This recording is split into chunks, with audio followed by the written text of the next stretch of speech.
Hello guys, स्वागत है आपका मेरे एक और नए ब्लॉग में। आशा करती हूँ आप सब अच्छे होंगे, ठीक होंगे और मैं भी ठीक हूँ।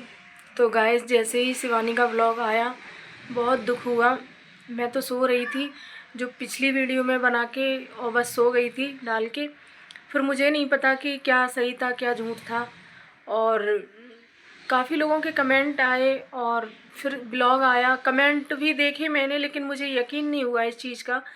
फिर शिवानी का ब्लॉग आया तो बताया मेरे बच्चों ने कि मम्मी शिवानी का ब्लॉग आया है, हमें लग रहा है कि ऐसा ऐसा हो गया है।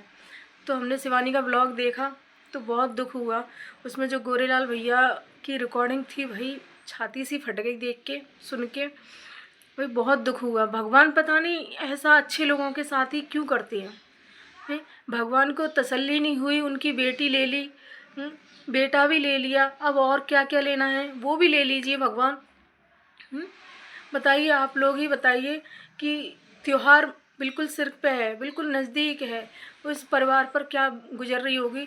संडे और आज है थर्सडे, मतलब इतवार और बृहस्पति, 5 दिन हुए हैं मात्र। 5 दिन के अंदर अंदर जिस घर के 2 बच्चे जवान जवान चले जाएं, उन माँ बाप पर क्या गुजर रही होगी। आप खुद अंदाज़ा लगा लीजिए कि जब हम लोग इतना दुखी हो गए हैं, तो उनके तो अपने खुद के बच्चे हैं वो, तो उन पर क्या गुजर रही होगी। सोच भी नहीं सकते कि भाई, हम तो सिर्फ उनकी आवाज़ और शिवानी का रोना इस चीज़ से ही दुखी हो जाते हैं, परेशान हो जाते हैं। तो सोचिए उनके माँ बाप पर क्या गुजर रही होगी, दादी बाबा पर क्या गुजर रही होगी।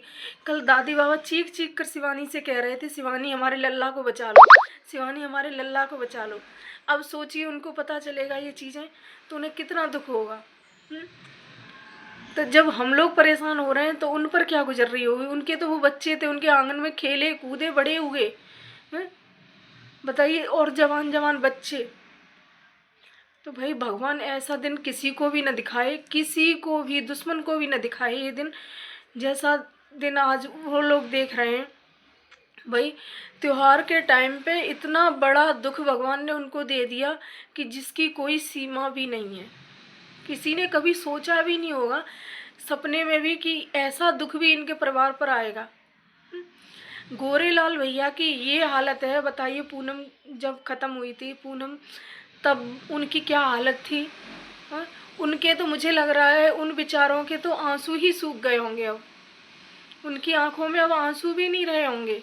भगवान ने इतना दुख दिया है उनको, इतना दुख दिया है, भगवान ऐसा दुख किसी को ना दे। तो भाई हम तो बस अब यही प्रार्थना कर सकते हैं।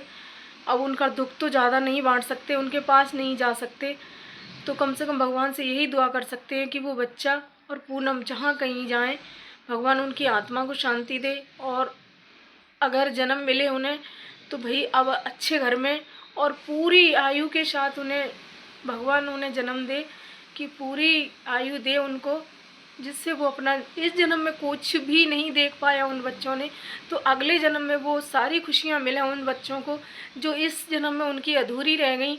जो ज़िंदगी उनकी अधूरी रह गई वो पूरी ज़िंदगी मिले उनको। और गाइस, हम तो बस यही दुआएं कर सकते हैं भगवान से।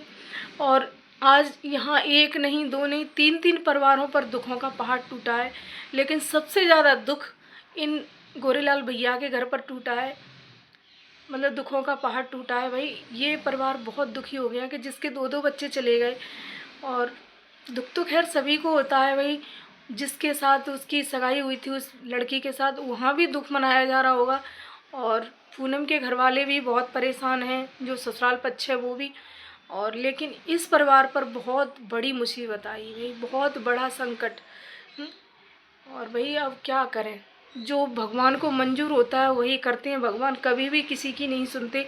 आज यकीन हो गया भगवान ने किसी की भी नहीं सुनी।